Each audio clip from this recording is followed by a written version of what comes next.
Time for us to focus on Shelton, brought to you by our Community Credit Union. And Mark Ziegler's in the studio. Morning, sir. Morning. Hi, Mark. How are you guys? I want to make a bowl.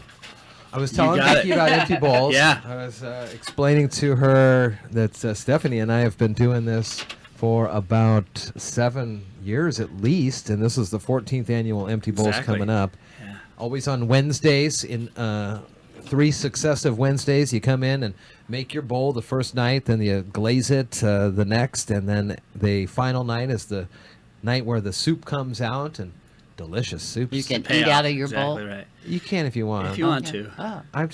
We use a regular bowl. Okay. We'll provide a soup bowl rather than the piece of art that you produce. I just am always so scared that I didn't get every crack and crevice with my glaze. It's going to be dripping on you. Yeah. So it starts sucking. I know mine's probably going to be leaning. And it's a lot of fun. I mean, last year there had to have been a couple hundred people there. I think so. We never really count. Yeah. The big part is we count the money at the end of the night. It was over $1,800 that was raised on the final night. So, you extrapolate that out at about $10 a piece, and you're talking 180 people or so. Wow. So yeah, it's a great time, great numbers. We really kind of got it to be a smooth operating machine with the Arts Commission, the volunteers involved with this. So 3 successive nights starting March 7th. Again, all you have to do is show up, and it's easier than you think to create a ceramic bowl. And there's a little bit of process because we take those and fire them. They have to be fired in a kiln, and then back on the 14th to be glazed, and so that's just a paint basically you put on them, and then fired again in the kiln, and it puts this glossy finish on it that really, makes the bowls shine. And then we'll have them back the following week on the 21st, where we've got these 6 great restaurants that are participating and helping us out, all to benefit Saints Pantry Food Bank. I don't know if this is the appropriate place to do this, but might I offer a suggestion? If possible? Please, absolutely. One of the things, like I was saying about getting all the cracks and crevices on my bowls there, is you got to paint them in. Is it possible if someone just wants one color that you can just dip it? I know the bottom has to be unglazed, especially as it's sitting there throughout the evening. But if we may be able to work on something like that, maybe we'll set up a spray booth. There we go. We'll get a spray booth like the cars. We'll set it up. We'll find something. Jeff, and I think Jeff wants in and out quickly. He just wants to dip that thing and leave. Dip it and go. Kaiser's making too much of a mess. I'm out of here. I think that sounds like fun, though. I've been wanting to do something like this. So. Yeah, and it's a social event. It's communal. People are all sitting around the tables discussing their day or what's going on in the community and working on clay, and it really takes your mind off things. And we find families and neighbors and friends and people coming back year after year. And if you're not very creative, you'll be sitting next to somebody that is as well. they can show you how uncreative you are, or they can give you some ideas. Some pointers. Yeah, it's fun. It sounds like fun. What else is going on here in the old spring program? So this just came out a couple weeks ago. So we have our new spring programs coming up. These are all starting soon, if not ongoing programs. One of the programs that's kicking off again, we took a break over the winter, is the Kids Love Soccer program. Oh, yeah. So that's a skills and fundamental program for soccer. It's not a league where they form teams and you're committed over a long term. Wednesdays down at Neyland Park, we start on March 14th, so it's after school. The earliest session starts at 4 o'clock. It runs for 2-year-olds all the way up to 10-year-olds in different age groups, so different times, either a half hour or 45 minutes, depending on the age group. And it's a great way, especially with the 2 to 3.5 and the mommy or daddy and me programs, where the parent has to be present. Just gets them active, engaged, socializing with other kids, and then learning some soccer skills that they can take forward into league play or anything else.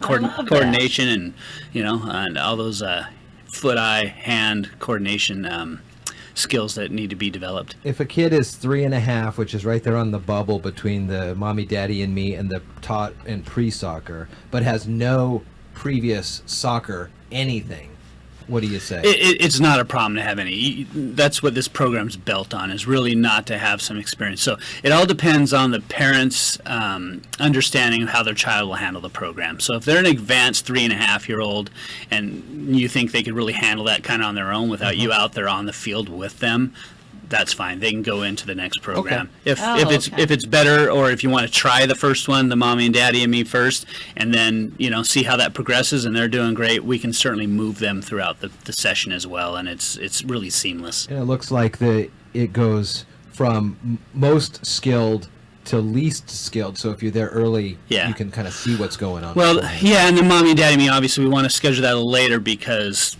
parents are getting off work, things like that. So we'll schedule that a little later and make it more feasible for those families to be involved. The minimum maximum here, is that for each age group or for the overall? Each age group. Okay. Yeah, and we do have some flexibility there. We can add another instructor if we need. We contract with Kids Love Soccer, so they've got programs up and down the West Coast, and they're a great program that's established, like I said, in Olympia and Lacey area as well. So there's some instructors to pull from if we get a great turnout. Cool. What else is in here? The Adult Basketball League has a deadline of February 23rd, so all those guys that have maybe the old Air Jordans sitting in the back of the closet, and they need to dust them off and get out and run around. We kicked this program off again a couple years ago after a few years of not having much interest, and we used to have a dozen teams in this town playing adult basketball. I think we had 6 last year, and hopefully we'll expand on that this year. We'll play on weeknights at local schools.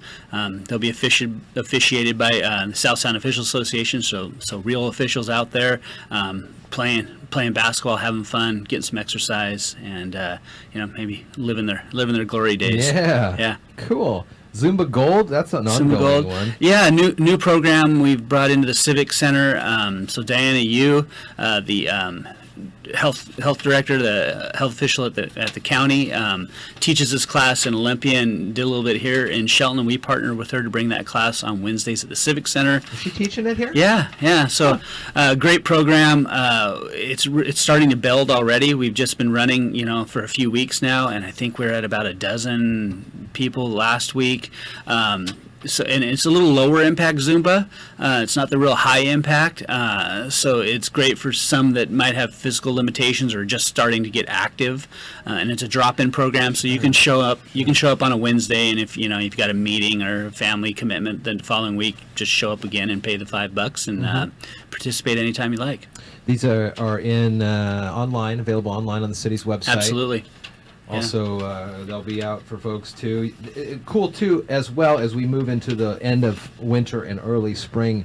In the program, there is a phone number for rainouts at the fields at Callanan and Loop, which will be announced by 3, just in case you see any rain and you don't want to.